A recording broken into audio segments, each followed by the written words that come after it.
Bonjour, on se retrouve pour la fiche numéro 16 du permis de conduire, catégorie C, permis porteur. Question 1. Au-delà de quel PTAC les véhicules de transport de marchandises doivent-ils être équipés d'un dispositif complémentaire de signalisation arrière? Réponse 6 tonnes.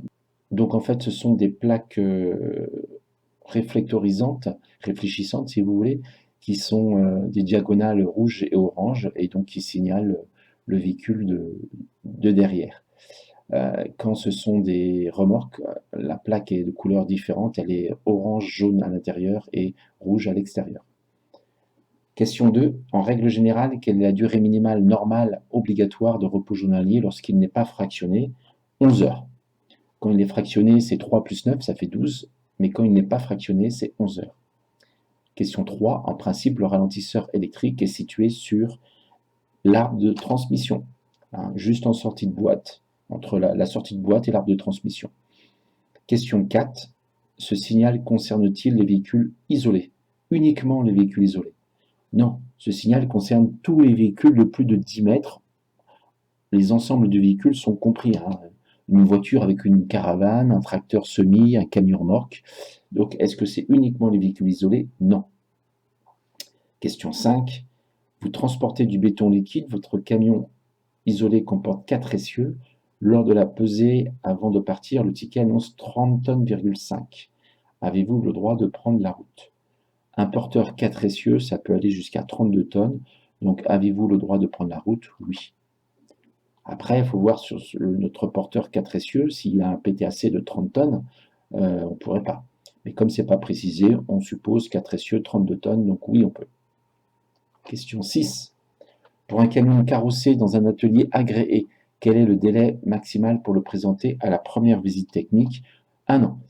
Un camion carrossé, ça veut dire qu'un camion complètement opérationnel pour prendre la route.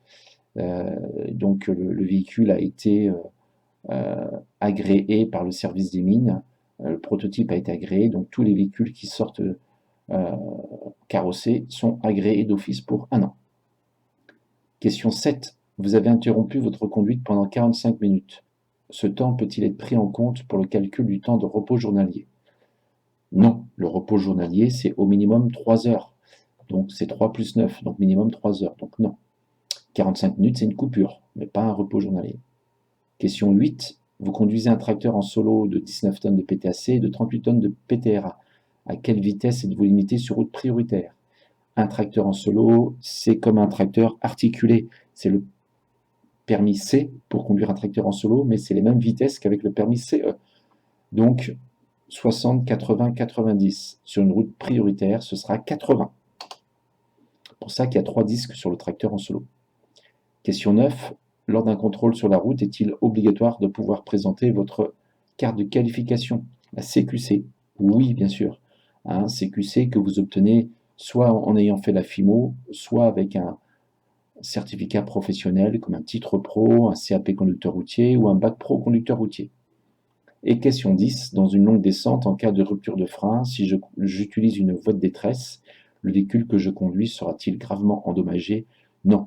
Une voie de détresse, c'est une voie de sable, donc le véhicule s'enlise dans le sable, mais il n'est pas endommagé. Voilà. Donc on peut le ressortir avec une grue en le tirant par l'avant d'ailleurs, et il n'est pas endommagé. Voilà pour cette fiche 16. Je vous invite à découvrir mes autres fiches. À bientôt.